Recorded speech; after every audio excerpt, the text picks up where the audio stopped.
Этот урок для тех, кто хочет научиться самостоятельно подготавливать письма на государственном языке, то есть на казахском языке. Для тех, кто работает в учреждениях, организациях и просто для тех, кому это интересно. Давайте я буду читать, а вы повторяйте за мной. Так вы лучше запомните.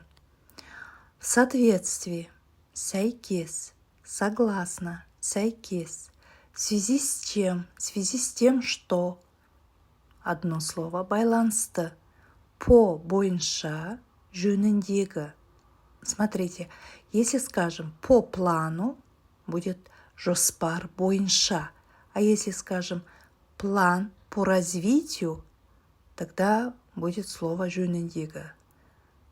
Дамыту жөніндегі жоспар. На основании, негізінде, например, на основании письма, хаттың негізінде, на основании вышеизложенного, жоғарыда жазылғандардың негізінде.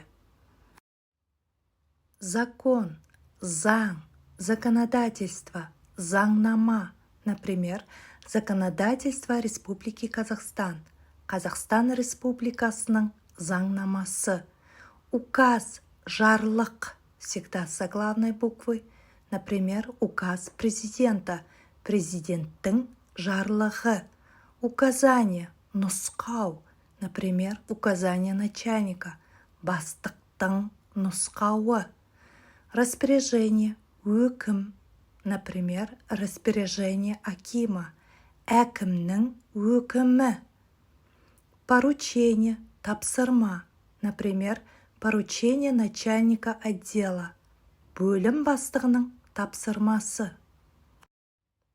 Письмо, хат, запрос, сұрау салу, заявление, өтініш, жалоба, шағым, ответ, жауап, предложение, ұсыныс.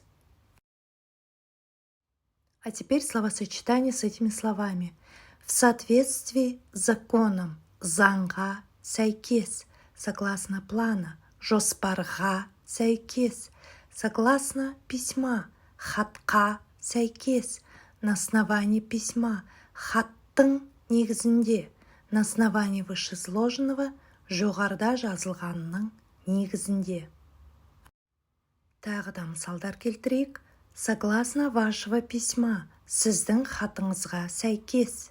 Согласно вашего запроса, сіздің сұрау салуыңызға сәйкес. Можно сказать, сіздің сұрауыңызға сәйкес.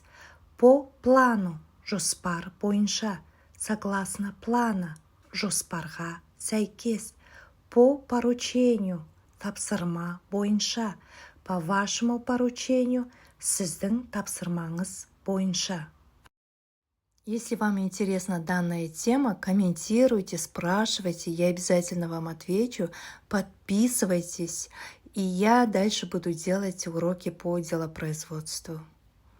Уақыттарыңызды бөліп осы видеоны қарағандарыңыз үшін, тыңдағандарыңыз үшін көп рахмет. Егер сұрақтарыңыз болып жатса, төменге осы видеоның астына жазыңыздар. Мен міндетті түрде жауап беремін. Осы тақырып қызық болса білдіріп қойыңыздар. Мен онда одан әрі сабақтар жасайтын боламын.